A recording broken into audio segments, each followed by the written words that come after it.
Hello again, everybody, and welcome into the Take the North podcast, along with Dan Wiederer of the Chicago Tribune and The Score. I am Mark Grote of Chicago Sports Radio 670 The Score.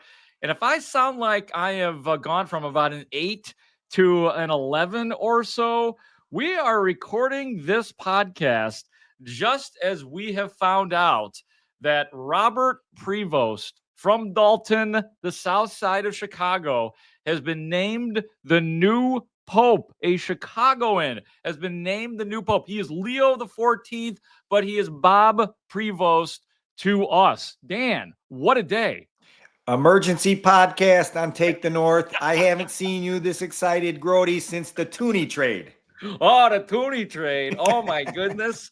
That is absolute. And I am being told, I don't know if you heard this, but I am being told that several of the living Chicago Bears from 1985 have been sainted. Ditka has been sainted. Dan Hampton has been sainted. Richard Dent has been sainted. So these are the things that come with a Pope from Chicago. And Mark Bortz. Bortz, Wilbur Marshall, Otis Wilson, and Gary Fensick have all been sainted as well. What a wonderful time for Leo the 14th, or as you and I will call him, Bob.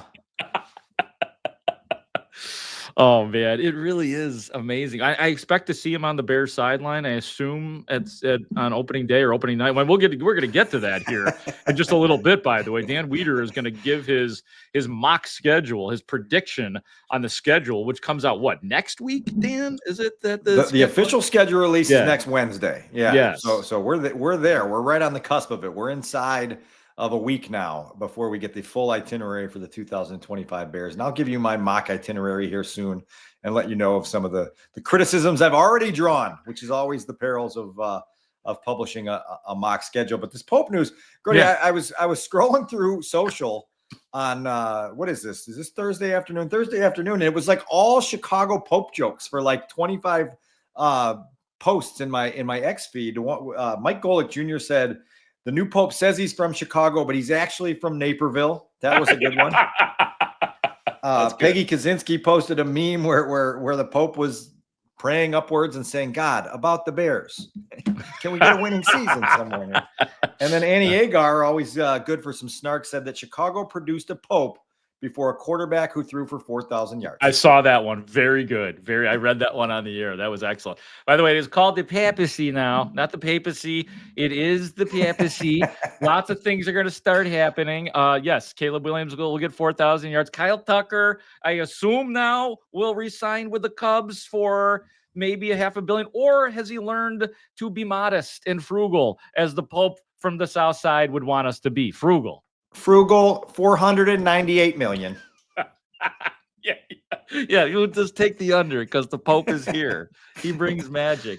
It's just amazing. It really is, man. I mean, the first American Pope, and then he's got Chicago. By the way, he is a Cubs fan, which is a little disappointing to me. I would have preferred the narrative of a Pope Bob from the South Side. I would prefer that he was a White Sox fan, believe it or not. But for the record, the Pope, we're not joking here, folks. The Pope is a Cubs fan. The Pope is from Dalton, Illinois, although he spent lots of his life outside of the city of Chicago because that's what men of faith do. It's really difficult in these moments to like separate fact from the humor, right? And I heard you on the air on 670 The Score earlier on Thursday afternoon saying, "Oh, the afternoon show is going to have the Pope on at 2:30," and then Marshall Harris had to get you to tap the brakes so you didn't confuse people. They were like, "No, don't say that, Grote." Like it's like when they introduced the draft picks at Soldier Field, they just are at Hallis Hall. They just put them on the phone and hey Pope, we got Marshall and Mark ready for you here. So we should have the Pope on Zoom really quick, and then he'll have the full-on launching at the lectern. Yeah. here's your squirt, Pope. The other thing here, Grote, is apparently our producer, Adam Stasinski, has some connections to the Pope, as well as some information that he's willing to share with us about how the names work. Studs, come on in here. Be our Pope expert for the day. It's a very loose connection. I'm still actually working on. So my family, my dad's side of the family is all like they were born and raised. My dad and his sisters and brother are from the South Side, and they're very Polish Catholic. Like my dad was an altar boy. the whole 9 yards. So I immediately, after finding out this guy was from Dalton, because that's actually the neighborhood my dad spent the first part of his life in. Wow. I'm like, I hit up my parents. I'm like, hey, so did dad know this guy or what? And I found out that my dad did go to the same grade school, but I don't think it was the same time, because Okay. I think my dad is like 7 years older than the Pope. So, but yeah, so. And how they choose their names. The reason he's not just going to be Pope Bob, although he will always be to me and you guys. I refuse to call him Pope Leo. The popes, after they're elected, they get to choose what like biblical name they want to be known by. So that's why he's Pope Leo and not Pope Bob, which is what he should be. Okay. Because I don't think Bob was in the Bible. Maybe Robert was, but I don't think there was anyone called Bob. Pope Leo the 14th. There was a White Sox player named Don Paul, and his nickname that Haugh Harrelson gave him was the Pope. So we were just playing a bunch of Pope Don Paul the Pope. So we've already got hilarious Pope audio here on the score. Of course we do. It's I mean, what a day. And it's a milestone day on several occasions. Let me share a little nugget with you guys on a special day here. This hat that I'm wearing, Grote. Yeah, first I can't time see what's on it. It's first time it's been on my head since I was on that fateful flight back from Palm Beach and it got splattered with some shrapnel. It has been cleaned several times and has been sitting on top of the wash machine for over a month now, with me very, very hesitant to even lay a hand on it. Today I threw it on my head. So we're crossing bridges. You must really like that hat that you decided to save that hat. What is the hat? I can't see. It's a Travis Matthew California hat that I got from my brother-in-law who lives out that way.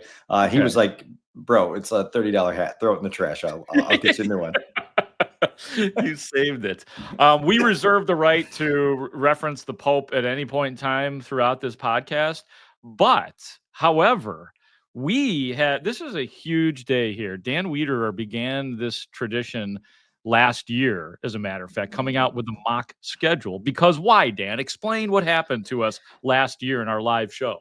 Yeah, so you and I were in the Score Studios hosting, I think it was the afternoon show, and it was supposed to be the schedule release day. And we were supposed to be in there getting ready for the NFL to unveil its entire schedule. And then they said, well, we need more time. We need another week. And so we weren't just going to sit there for 4 hours and find other things to talk about. We had schedule on our mind. And so we was like, well, let's just talk about a fake schedule. Let's just go ahead and put the schedule out there. I published it in the Chicago Tribune last year, got some really good feedback. We talked about it on the air, and it was like, look, like the market is wide open for mock schedules. We do mock drafts like a year in advance, and there's mock draft 14.8, and they're all nuts. Why is no one doing the mock schedule? So we've got a mock schedule for the second year in a row. The 2025 Bears roadmap from the starting gate to the playoffs, and I'll take you through it. It was please do. Online at chicagotribune.com. Are we ready for the grand unveiling week by week? I think we are. Like I said, I mean, if there's any other Pope stuff you want to get out, that's fine. And like I said, we can continue to reference the Pope, but let's get serious now with a mock schedule. Yeah, let's get real serious with the mock schedule. Let's take out the humor and let's get down to business. No, it's a great idea. I love it. I'm going to sit back and listen, and I will comment as you go through it. That's right. So here we are. We're in September now. It's week 1, and everybody cannot wait for football to get started. Well, Bears fans have to wait the least of any NFL fan base, because they are going to be a visitor to Philadelphia for the NFL kickoff game on Thursday night to open the season in front of the entire league. This is Bears at Eagles on September 4th. We already know the Eagles are going to be in that football game, right? As a Super Bowl champ, sure, they're going to have their grand celebration there. And so their opponents that could make sense for that game include the Washington Commanders, who they played in the NFC Championship game, the Detroit Lions, who obviously were the 15-win team a year ago in the NFC, the Los Angeles Rams would be on that list. You've got your division opponents, but I think the Bears make sense in that slot.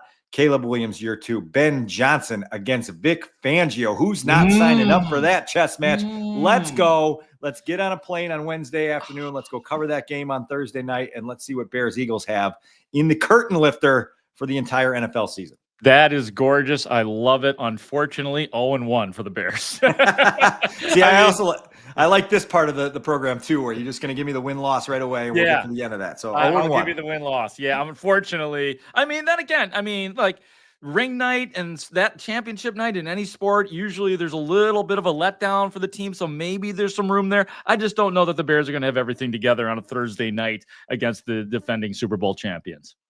Week 2. Mm-hmm. We're coming back home. It's the home opener. It's the Ben Johnson debut at Soldier Field. And this traces back to what we talked about on our last episode. It is this budding rivalry between Ben Johnson and Matt LaFleur. Why are we going to make anyone wait to have this theater play out later than it has to? Week 2, Packers coming down the road to Soldier Field. Let's just do it right early in the season and see what those two teams have to offer and what those two coaches have for one another.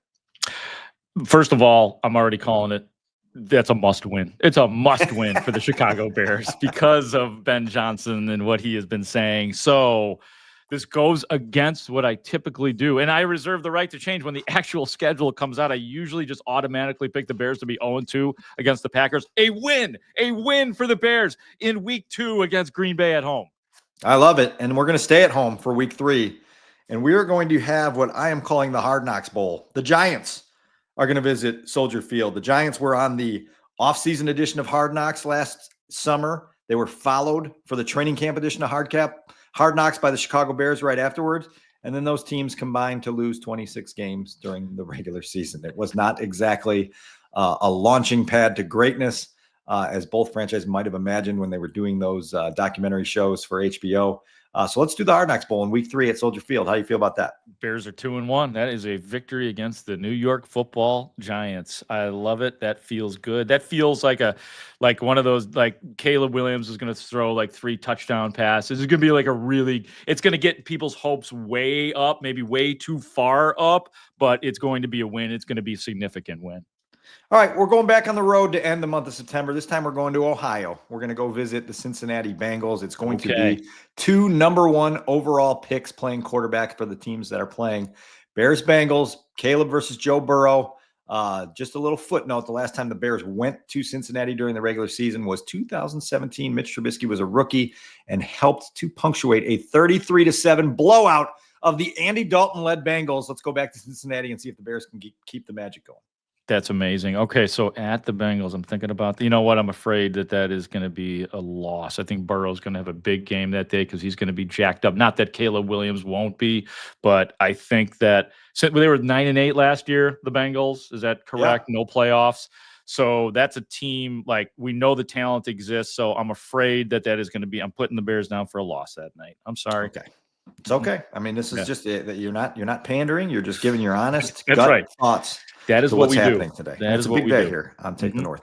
Week 5, we turn the calendar to October, and we're going to turn the calendar to October with a spotlight game. We're going to put the Bears in the Fox 325 slot. We're going to have Tom Brady up in the booth, and we're going to ask Ben Johnson's old team, the Detroit Lions, to come visit Soldier Field for a game that is going to have everyone amped up to see what it can bring. By the way, with Dan Campbell and Ben Johnson calling the shots, punters that day can just go ahead and take the day off. They can hang around to hold for kicks or whatever else they need to do.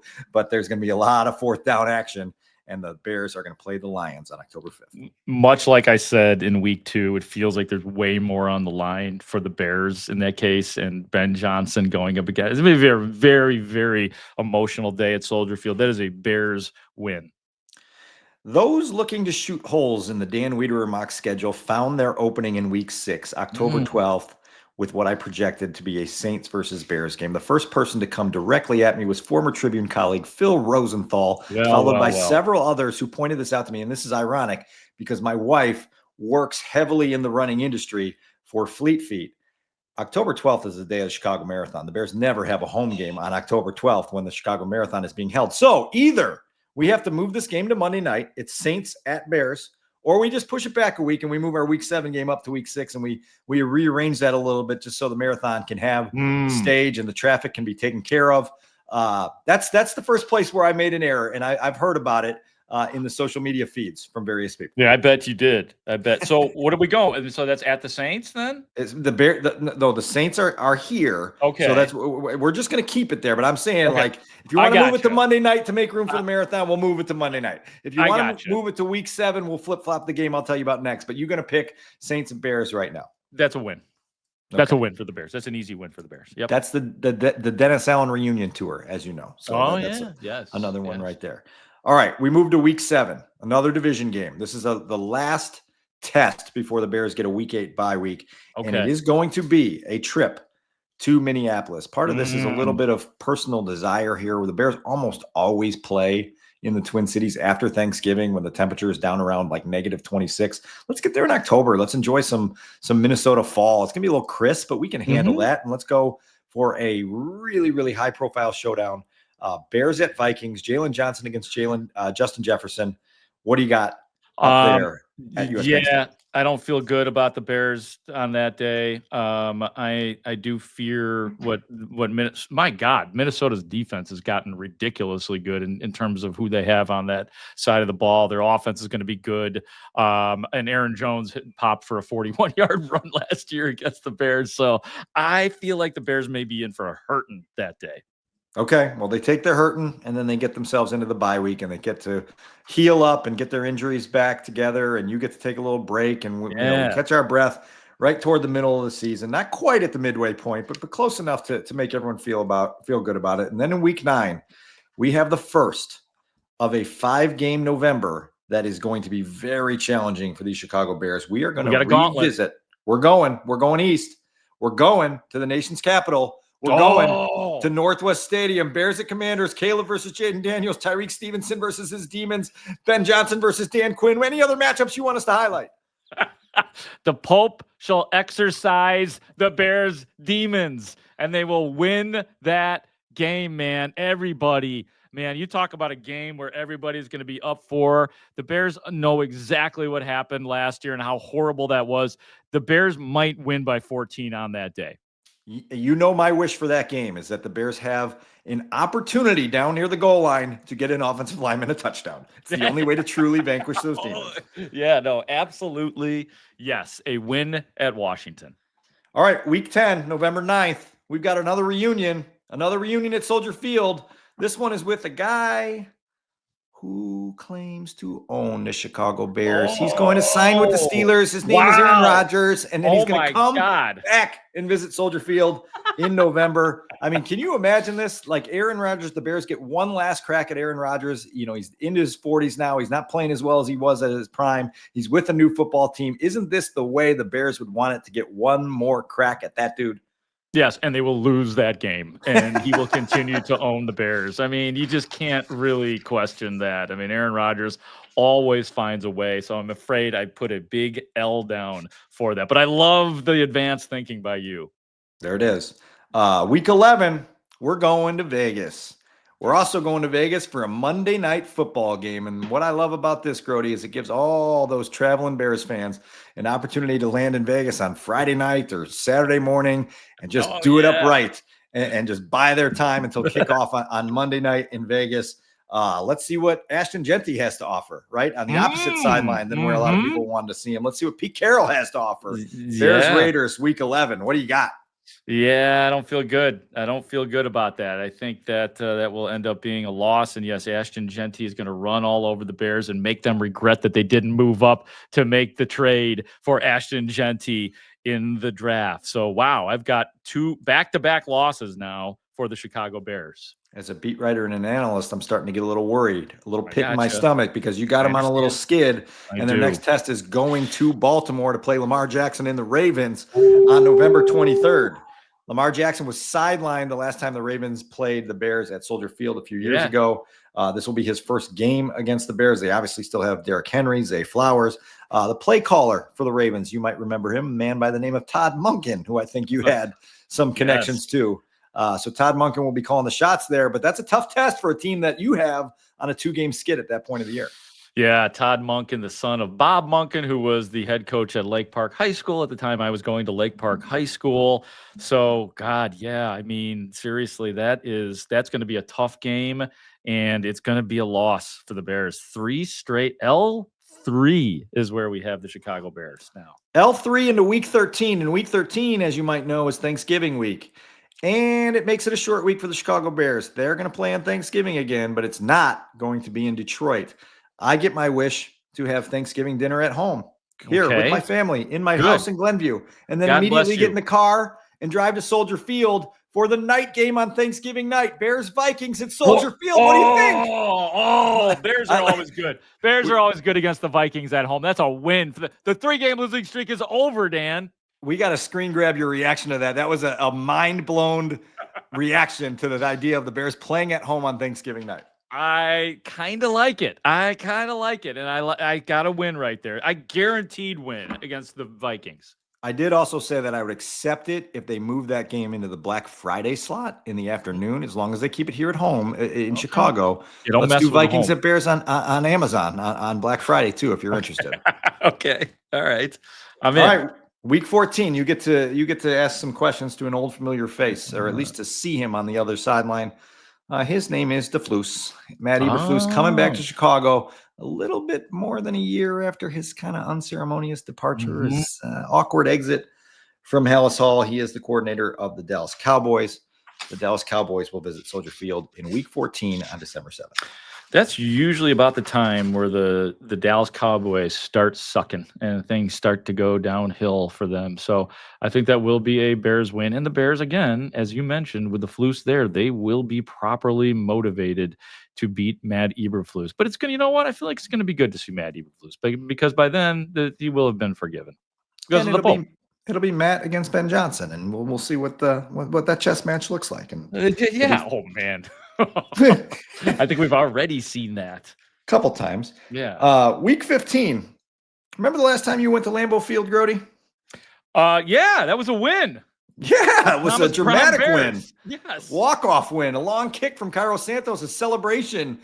Caleb Williams, game-winning drive. The tide of the rivalry has turned, right? Yes. So they're going back up there. It was the first time I left Lambeau Field in years without hearing the echoes of Bears still suck chanting through the air of the Wisconsin night. So the Bears are going to go there on December 14th in the Tribune. I did not have this as a Sunday night spotlight game. I'm putting it as a Sunday night spotlight game here on the Take North podcast. Primetime, Bears, Packers. They always get one on primetime. That's the one. December 14th, week 15. And it's a loss. I mean, it took everything in me, Dan, just to say the Bears were going to win the first time against Green Bay. There's no way that they win 2 in a row at Lambeau Field, that they're finally ending the. I mean, Thomas Brown is not walking through that door, right? I mean, he is the coach that beats the Packers. So that is a loss. All right. It's a loss that sends the Bears all the way across the country in week 16 to play the 49ers. I remember the last time that I visited Levi's Stadium in Santa Clara. I remember going to the bathroom at halftime with the Bears down by 24 points and having been outgained 319-4 in the first half of that game last December. That one was miserable. It was in a long string of miserable losses, but that one was ugly. The Bears George back Kittle running wild. Yeah. Yeah. Right out of the gates. Week 16, they're going back to try to vanquish those demons. And Pope Bob should be able to help them get over that hump as well. I think they will. I think that they will win that game because maybe this time they adjust and somebody does cover George Kittle. And I don't think Isaac Guerrero is going to have a 31-yard run. I did this whole research project, Dan. What about Christian McCaffrey, though, who was out for that game? Oh, yes, Christian McCaffrey. But like all these guys like Jonathan Taylor, Chuba Hubbard, Amari DiMercado, Aaron Jones, all these guys had these big Jamar Gibbs, all had rushes of 30 yards or more last year against the Bears. But that's way too serious of a topic at this very moment. Well, it's week 16. And so did you got the Bears winning that one? You got them getting back on track? Yes, right. Bears win. Yes. We got 2 games left in the regular season. We've got a week 17 date back at Soldier Field, a couple days after Christmas. We avoid the Christmas Day game, which I think everyone is hoping, like, let's just avoid the Christmas Day game. We don't want to do the that. Pope. We don't want to do that. People want to be at home. Yeah. I got 2 young kids. I don't want to be gone. Let's do this. Yeah. But we don't have to play on Sunday either. So we're going to make this a Saturday game. It can be one of those 3 Saturday slots in late December, and we're going to bring the Browns to Soldier Field. And maybe it's Caleb against Shedeur.